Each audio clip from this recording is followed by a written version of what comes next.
Hi అండి. Welcome to my channel. ఈరోజు వీడియోలో మనం డాబా స్టైల్ చికెన్ కర్రీ ఎలా ప్రిపేర్ చేసుకోవాలో చూద్దాం. దీనికోసం ముందుగా చికెన్‌ని తీసుకొని అందులో కొద్దిగా సాల్ట్, కొద్దిగా పసుపు, కొద్దిగా కారం, అలాగే కొద్దిగా పెరుగు వేసుకొని బాగా కలిపేసి ఒక 2 అవర్స్ మ్యారినేట్ చేసుకోవాలండి ఫ్రిడ్జ్‌లో పెట్టుకొని.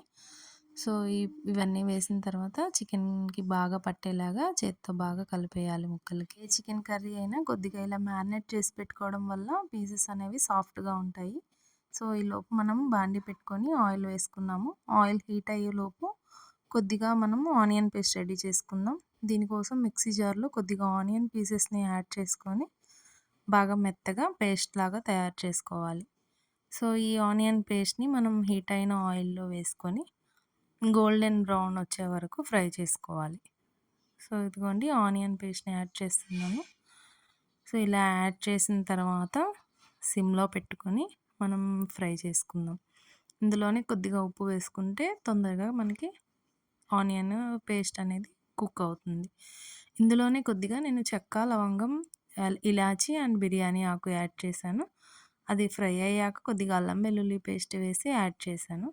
తర్వాత కొద్దిగా టొమాటో ముక్కలు వేశాను. ఒక టొమాటో సరిపోతుందండి.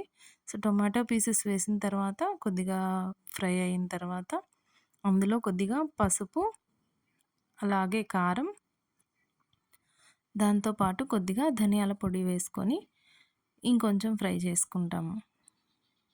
ఈ పౌడర్స్ వేసిన తర్వాత టొమాటో ముక్కల్ని కొద్దిగా మగ్గనిద్దాము. సో, మనకి ఆయిల్ ఫ్లోట్ అయిన తర్వాత మ్యారినేట్ చేసి పెట్టుకున్న చికెన్ పీసెస్‌ని ఇందులో యాడ్ చేసుకుంటున్నాను. చికెన్ పీసెస్ యాడ్ చేసిన తర్వాత ఒక 1 మినిట్ అలా మూత పెట్టేసుకోవాలి. మనము మూత పెట్టేసిన తర్వాత గ్రేవీ కోసం ప్రిపేర్ చేసుకుందాం. గ్రేవీ కోసము కొద్దిగా క్యాషూ నట్స్, కొద్దిగా ఎండు కొబ్బరి తీసుకొని బాగా పేస్ట్ చేసుకొని పక్కన పెట్టేసుకుందాం. ఒకసారి మూత తీసి చెక్ చేద్దాము. చికెన్‌లో కొద్దిగా వాటర్ యాడ్ చేస్తున్నాను. ఆ మ్యారినేట్ చేసి పెట్టిన బౌల్లోనే కొంచెం వాటర్ వేసి అవి వేసేసాను. మళ్ళీ మూత పెట్టేసుకొని ఇంకొక 10 నిమిషాలు చూద్దాం. 10 నిమిషాల తర్వాత బాగా బాయిల్ అవుతుంది. ఇలా బాగా బాయిల్ అయ్యే టైంలోనే చికెన్లో కొద్దిగా మనము గరం మసాలాని యాడ్ చేసుకుందాము. సో, గరం మసాలా యాడ్ చేసిన తర్వాత చికెన్ని బాగా కలిపేసుకొని మళ్ళీ మనం మూత పెట్టుకొని ఇంకొక 10 నిమిషాలు కుక్ చేసుకోవాలి.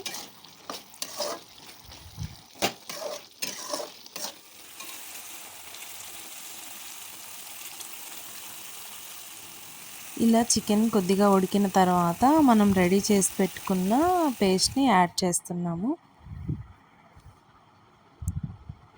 కాజు, కొబ్బరి పేస్ట్ యాడ్ చేసిన తర్వాత చికెన్ని మనం బాగా మిక్స్ చేసుకొని మూత పెట్టేసుకుందాము.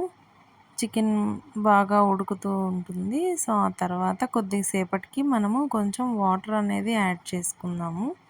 వాటర్ యాడ్ చేసిన తర్వాత కొంచెం సాల్ట్ అది మనం అడ్జస్ట్ చేసుకొని మళ్ళీ మూత పెట్టి కుక్ చేసుకోవాలి. ఒక 10 నిమిషాల తర్వాత మనకి బాగా దగ్గరికి వచ్చేస్తుంది. ఆ టైంలోనే మనము కొద్దిగా పచ్చిమిర్చి చీలికలు, కరివేపాకుని యాడ్ చేసుకుందాము.